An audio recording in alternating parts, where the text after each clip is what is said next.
Welcome to Animals Voice Podcast. I'm your host, Kevin McKenzie, and excited to be joined by Dr. Bruce Robertson this week. How are you? I'm fine, Kevin. Thank you. Glad to be here. First time on Animals Voice. This is the first time for Animals Voice, but I suspect it won't be the last. Well, some foreshadowing there. Dr. Bruce, you work with us in a number of ways. I guess you're a veterinarian. Yes, I'm a vet. I'm actually in private practice. I work with the SPCA, but I don't actually work directly for the SPCA. I've been in general practice. This is my 23rd year. But for about the last 10, I've done consultation work with the SPCA, starting gradually. But then about 5 years ago, more or less a full-time on-demand basis. Okay. So focusing on veterinary forensics, so cruelty investigations, and then sheltering of animals that we're holding prior to court cases or other proceedings. Okay, so we call you in when we need that expertise and we want an independent mind to weigh in on what we're dealing with. Exactly. Right? I do retain that independence from the SPCA. Right. So I work with you, but not for you. Very good.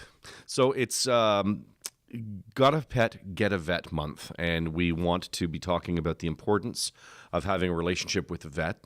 So you're here to talk to us specifically about the importance of horses having regular veterinary care. You know, people think of the Ontario SPCA, and I think a lot of times they think of, our furry friends, dogs, cats, guinea pigs, the things that you normally see in a lot of our shelters.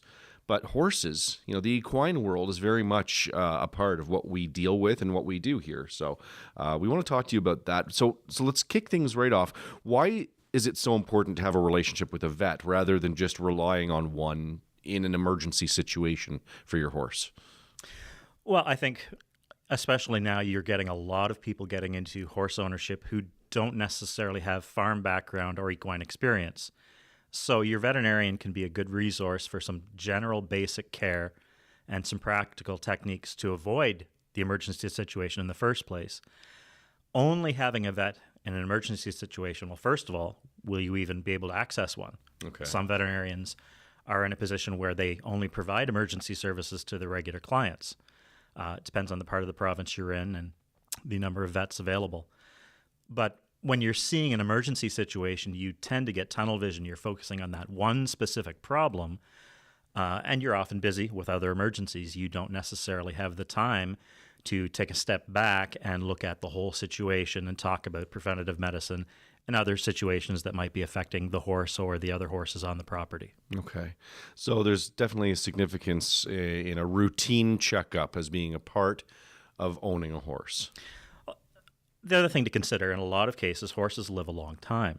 So They have a pretty long lifespan, right? Well, I treated a horse that the woman had owned for almost 40 years. She'd folded out on her farm, and it lasted almost 40 years. So it's a relationship. Yeah. So I would say the best philosophy would be to seek out a vet that has a style that you like, that complements your own, and get a relationship, because you're going to be seeing them on a somewhat regular basis for 10, 15, 20 plus years. I guess it makes sense, right? I mean, people are encouraged to get regular checkups. You don't just show up at the hospital when you're having an issue, right? So the same would be said for our animals.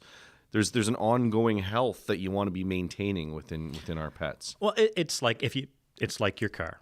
You could ignore all the preventative maintenance and wait till the transmission goes, but it's going to be very expensive. It is. I'm laughing because people may know about my Jeep, and maybe I should have more preventative maintenance done. Anyway, let's continue on. But with animals, especially, regular visits allows for earlier detection or prevention of problems from ever becoming an issue.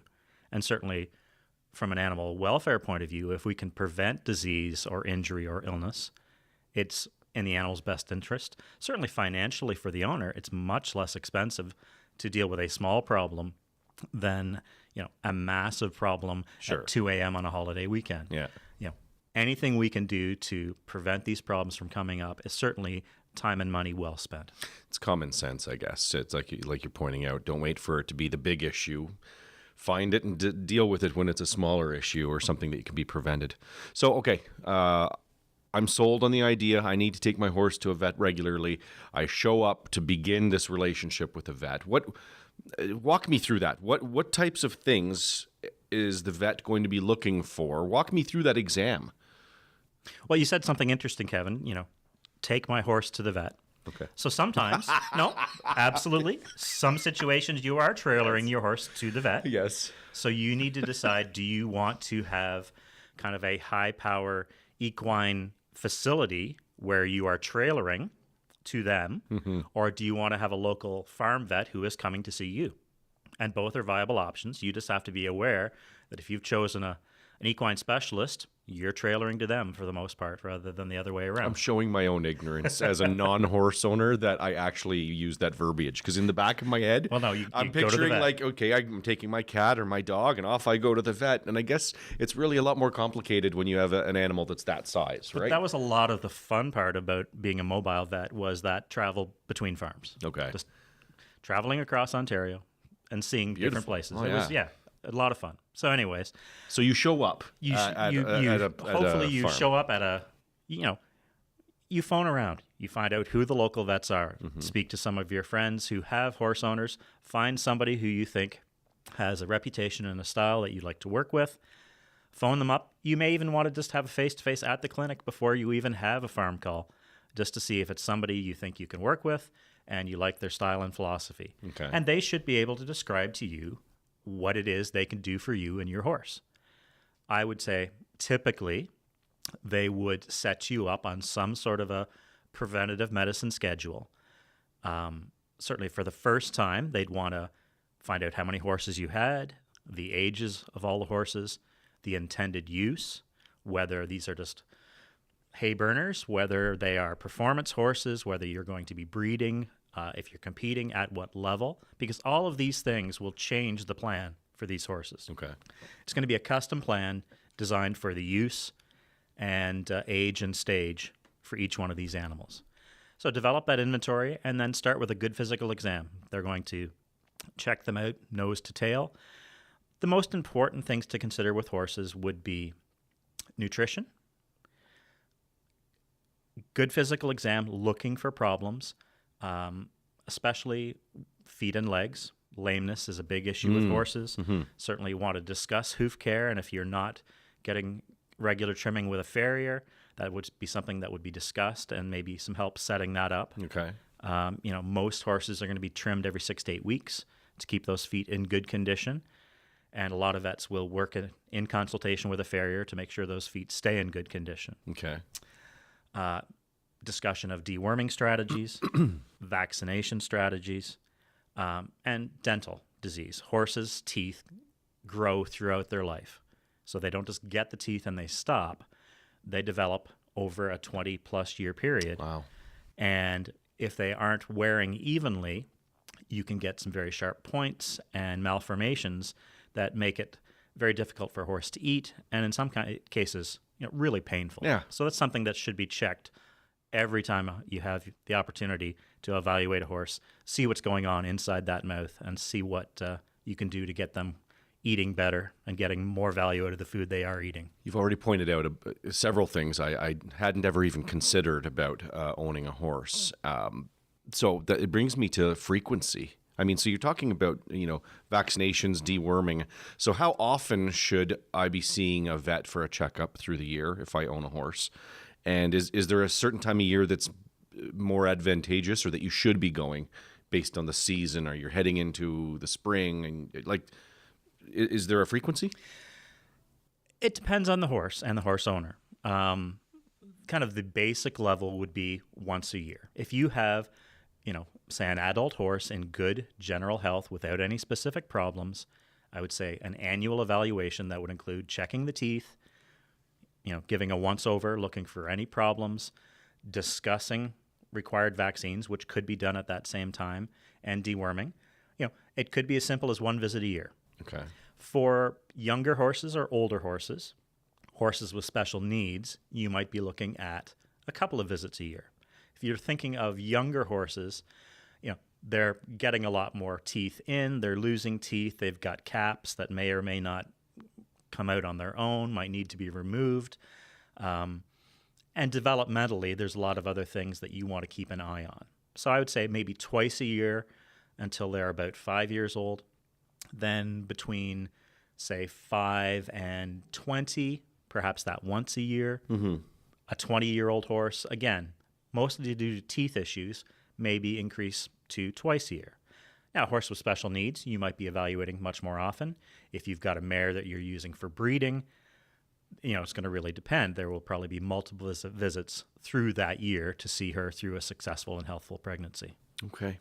We're going to take a quick break here on Animals Voice podcast. We're visiting with Dr. Bruce Robertson, veterinarian who does work private practice, but also does a lot of consultation for the Ontario SPCA on a number of situations we deal with. We're learning a lot about horse care and celebrating Got a Pet, Get a Vet month. Thank you for listening to Animals Voice. Thank you for sharing our broadcast. Thank you for subscribing at iTunes and SoundCloud. We hope you continue to weigh in, provide us with ideas for show topics. You can reach me on Twitter at OSPCAKevin or email me at kmckenzie@ospca.on.ca. We will be right back with Dr. Bruce Robertson here on Animals Voice.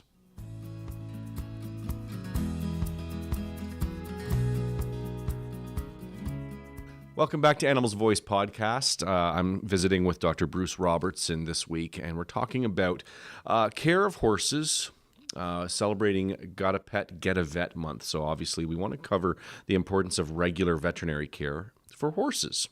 During the break, we were having some fun conversation and talking about usefulness of horses.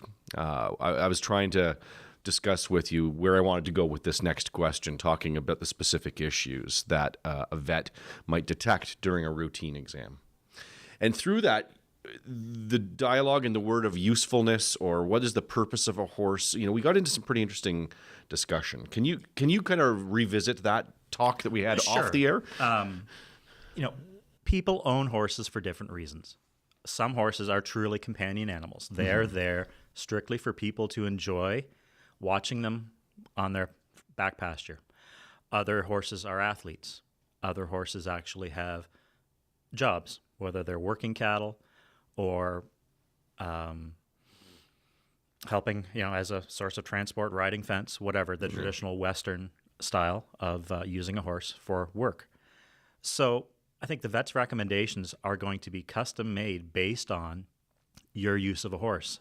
So if you look at the equine athlete, a vet is going to help find very, very subtle lamenesses and other issues that, because you see the horse every day, you might not even notice. So something that is a small issue now but could develop into a change of their status, that you're not able to use them anymore for their intended use, could be noted and then prevented. I had talked earlier about dentistry, and when I was in school, I thought equine dentistry was the most boring, biggest waste of time ever. I have to confess, it became one of the things I enjoyed the most in practice. Really? It's a chance to really make a difference, because you're seeing the before, the after, and you can see the change that it makes in the horse. I spoke before the break about how you can prevent pain, discomfort, and improve the way they're eating. What I didn't really get into is you can change the way they move their head. You can change their athletic performance. I had competition horses that I would actually do their teeth 3 to 4 times a year rather than once a year, because the client felt that with these competitive horses, they could make more money by having their horse's teeth in perfect condition. So when you say I would do their teeth that many times a year, describe that to me. Like, what does doing a horse's teeth mean? So I talked before about the horse's teeth continue to grow. Right. And if they don't match up evenly, you get these sharp points. Well, often these sharp points will be right at the front, and when you've got a bit in the mouth, you're gathering all that soft tissue and you're pushing them right against the sharp points of these teeth. So you're making a gentle suggestion for the horse to bend their head one way to turn, and their teeth are making a rather sharp suggestion saying, no, don't. Okay. So some of these horses, when they're under tack in saddle, will be reluctant to turn. Some of them, you will get spikes and ramps where they're reluctant to move their head up and down, because the whole dental arcade, the teeth are supposed to slide. Well, if they're locking, they won't slide. They'll actually get almost, TMJ, temporomandibular joint syndrome, like people, where they get almost kind of a chronic headache. Some horses will get conditions like that. You attend to those teeth by mechanically grinding down those structures. Okay. Can either be through specialized hand instruments or in some cases electric or pneumatic drills and files, changing the shape and length of those. If you're doing a performance dentistry, you're actually changing the shape of some of the fronts of the teeth to handle the bit structure, so it's a lot more comfortable, and you're improving the functionality.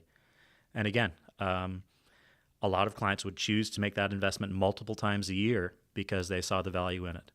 On a more basic level, a horse with bad teeth is dropping a lot of feed. And with feed prices being what they are, if it's not getting into the horse, it's not doing them any good at all. Okay.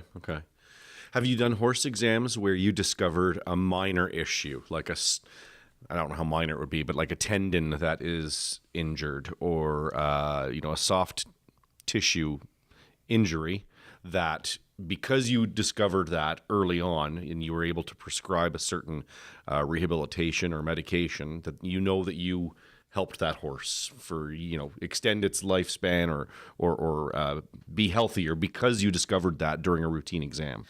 Absolutely, Kevin. I can think of several cases where you identify a subtle lameness, and there's some treatment modalities that are not invasive at all. I'm thinking of things like ultrasound, therapeutic ultrasound, shockwave therapy, laser therapy. Because with humans, like any other athlete, horses, like human athletes, horses are almost people. That's okay, I understood. If you've got an injury of your left knee, your right knee's bearing a lot more of the brunt on it. Yeah. And so sometimes, in sparing that one, you injure the other.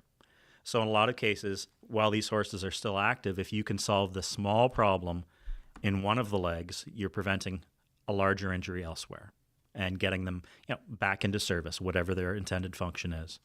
You mentioned functions again, and it actually takes me back to the previous question and discussion we were having about some horses have jobs and functions versus some that maybe the owner likes to just look out in their back pasture and see a horse and it relaxes them. Is there data or is there any sort of significance to whether a horse has a job or not for its lifespan? Do horses with jobs live longer or shorter? Like, how does that work? I don't have numbers I can quote, but to me, it's two factors, Kevin. They do seem to live longer. I also find that their mental health is actually better. I wondered about the mental health side of it. Horses seem to do better if they have something to do. And they generally, especially if they're well-trained, they like to interact with people. They like to please people. They like to do that which they were trained to do. That's cool. So, again, I always used to challenge clients, why do you have this horse? What's its function? And I was perfectly happy to have them say, it's just a backyard horse. I just love having it. Okay, great. That's its job. Let's custom tailor its preventative health routine to that job. We haven't even hit really on vaccinations. There are kind of some core vaccines that are important. If you're traveling, showing, and breeding, that's going to be a totally different preventative health strategy. So you're talking about vaccinations and preventative health strategies. Yes. So that's a perfect time to ask this question about what can you do, okay? You're taking your horse to the vet on a regular basis, but between vet visits, what can I be doing to make sure my horse is in good health? Well, I think doing that initial consult with your vet and being very honest about how you plan to use the horse and then following those recommendations to provide that ultimate protection. Then, especially if you're traveling with horses, just being very aware about contact with other horses. If you're at a show, sharing feeding buckets, grooming equipment, etc., does give the chance for contagious disease to transmit back and forth. Certainly, if you're traveling across any borders, making certain you've got any health certificates or other requirements in order.